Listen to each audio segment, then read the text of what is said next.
সালের জাতীয় সংসদ নির্বাচনে আমি আপনাদের মাঝে এসেছিলাম আমাদের নেতৃবৃন্দ নিয়ে, আমাদের নেতা হাবিবুল ইসলাম হাবিবকে ভোট দেওয়ার জন্য।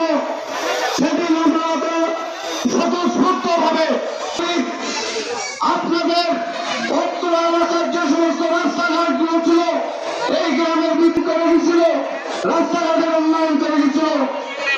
দুঃখের বিষয় বিগত 17টি বছর বিএনপি 50টি ফ্যামিলিকে দীর্ঘদিন কারাবন্দি রেখে 15 থেকে বিএনপিকে চিরতরে সেই 15টি বছর উত্তর এলাকায় টুকু জানান আল্লাহ রাব্বুল আলামিন কয় আপনাদের দোয়ায় আমাদের নেতা হাবিবুল ইসলাম হাবিব সহ আমরা সবাই আজকে মুক্ত হয়ে আপনাদের মাঝে এসে দুটি কথা বলার সুযোগ পেয়েছি।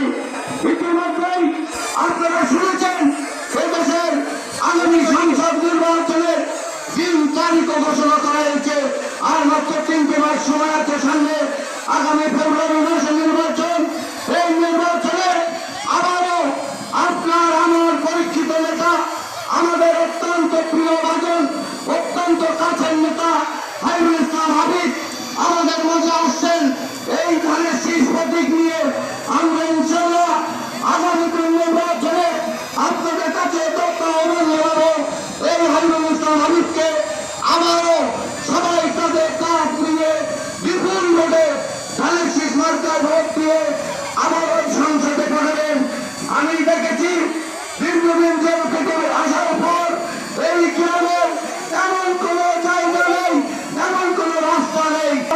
আপনারা যদি এবারে আবারও হাবিবুল ইসলাম হাবিবকে আপনারা দল মত নির্বিশেষে সর্বস্তরের মা বোনেরা আপনারা সার্বিক সহযোগিতা করে আমাদের ভাইদের কাছে জিজ্ঞেস করবেন। আসছিলেন হঠাৎগঞ্জে একজন মারা গিয়েছিল, ওখানে জানা যায়।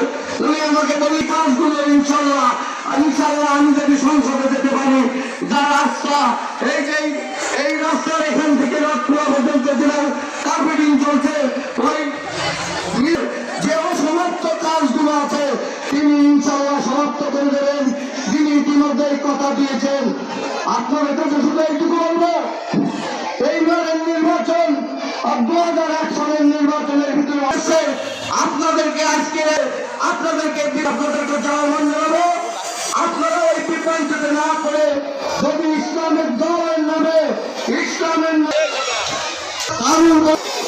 বিভিন্ন ভাতা প্রতি মাসে তার নামে 6,000 টাকা করে জমা হবে।